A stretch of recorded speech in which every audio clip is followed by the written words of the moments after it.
கர்த்தருக்குள் பிரியமானவர்களே, மீண்டுமாக இயேசு நாமத்தினாலே உங்களை வாழ்த்தி வரவேற்கிறேன். ஜெபம் செய்வோம்.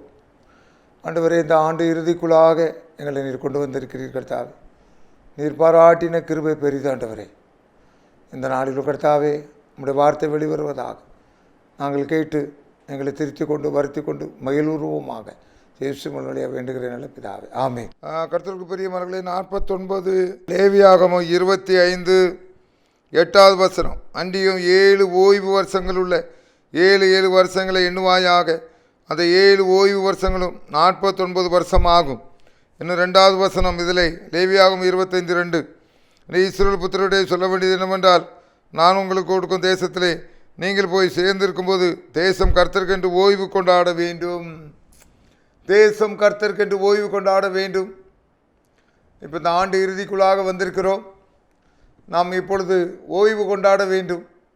இந்த ஜனவரியிலிருந்து இந்த டிசம்பர் வரைக்கும் அப்பா பட்ட பாடுகள் போதும் என்று இந்த ஒரு வாரமாவது நீங்கள் ஓய்வு கொண்டாட வேண்டும்.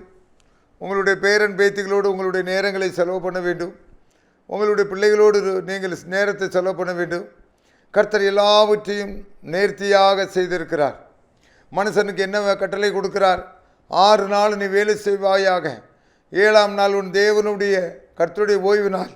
ஆகவே அந்த ஓய்வு நாளிலே நீ என்ன செய்ய வேண்டும்? உன் தேவனாகிய கர்த்தரை சார்ந்து அவரை தொழுது கொண்டு அவர் உனக்கு என்ன நன்மை செய்தாரோ அதை பற்றி அவருடைய ஆலயத்தில் சென்று அமர்ந்து நீ தியானிக்க வேண்டும். கர்த்தருக்கு பிரியமானவர்களே, சாமுவேல் ராஜ்ங்கிற பக்தனை விதமாக பாடுகிறார். ஓடியாடி வேலை செய்ய சோம்பல் கொள்ளாதே, சோம்பெறியை இயேசு விரும்பவில்லை மகனே. 6 நாளும் வேலை செய்து சாப்பிடுவாய், 7ஆம் நாளோ தேவன் அண்டை வந்திடுவாய்.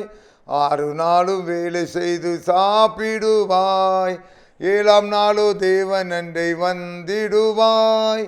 கானான் தேசம், கானான் தேசம், கானான் தேசம் நீ வாழும் இடமே, கானான் தேசம் இதை தெரிந்து கொண்டாலே உண்டு சந்தோஷம். ஆக கர்த்தருக்கு பிரியமானவர்களே, தேசம் தன்னுடைய ஓய்வு நாளை கொண்டாட வேண்டும். கர்த்தர் இவ்வளவு இதாக வச்சிருக்கார் பாருங்க. எனக்கு தெரிந்து நண்பர் சினிமாவில் நடிக்கின்ற சகோதரர் ரஜினிகாந்த் ஐயா அவர்களை பற்றி அவருடைய வாழ்க்கை கதையை படிக்கின்ற பொழுது அவருக்கு ஒரு 10 நிமிஷம் ரெஸ்ட் கிடைத்தா கூட உடனடியாக சென்று ஒரு இடத்துல படுத்து அப்படியே கண்ணை மூடி விடுவாராம். அந்த அளவுக்கு அந்த ரெஸ்ட்டுகளை அந்த சரீரத்துக்கு ஒரு கொடுத்து கொண்டே இருப்பாராம். இன்றைக்கு நிறைய பேருக்கு என்ன பிரச்சனை என்றால், நல்லா ஓடி ஆடி நல்லா வேலை செய்கிறாங்க. எதுக்காக ஓடி ஆடி நல்லா வேலை செய்கிறாங்க தெரியுமா? டாக்டர்கிட்ட கொண்டு கொடுக்குறதுக்கு தான். நேரத்துக்கு சாப்பிட்றது கிடையாது, காலையில் டிஃபன் பண்ணுறது கிடையாது, மத்தியானம் சாப்பாட்டுக்கு வர்றதில்ல. தொழில் தொழில் தொழில். கடைசியில் எந்த ஆஸ்பத்திரி கொண்டு கொடுக்கலாம்? ஐயா பில் என்ன? 5 லட்ச ரூபா. நீ ஒழுங்காக 25 ரூபா டிஃபனை சாப்பிட்ருந்தானே அந்த 5 லட்ச ரூபா அங்கே டாக்டர்கிட்ட போகாது. அல்சரு கில்சரு ஒரு இளவும் வராது, ஒன்றும் வராது. நேரத்துக்கு சாப்பிட்றதில்ல. சில குறிப்பிட்ட சமூகத்தினர் இருக்கிறார்கள். அவர்கள் என்ன வேலை இருந்தாலும், ஆஃபீஸில் என்ன வேலை இருந்தாலும் 1 மணிக்குன்னா வெயிட் பண்ணுங்கள் சார், டிஃபன் பாக்ஸை தூக்கிட்டு சாப்பிட போயிடுவாங்க. பாராட்டுக்குரிய சமூகத்தினர் இருக்க தான் செய்கிறாங்க. ஆக கர்த்தருக்கு பெரிய தேசம் தன் ஓய்வு நாளை ஆசரிக்க வேண்டும்.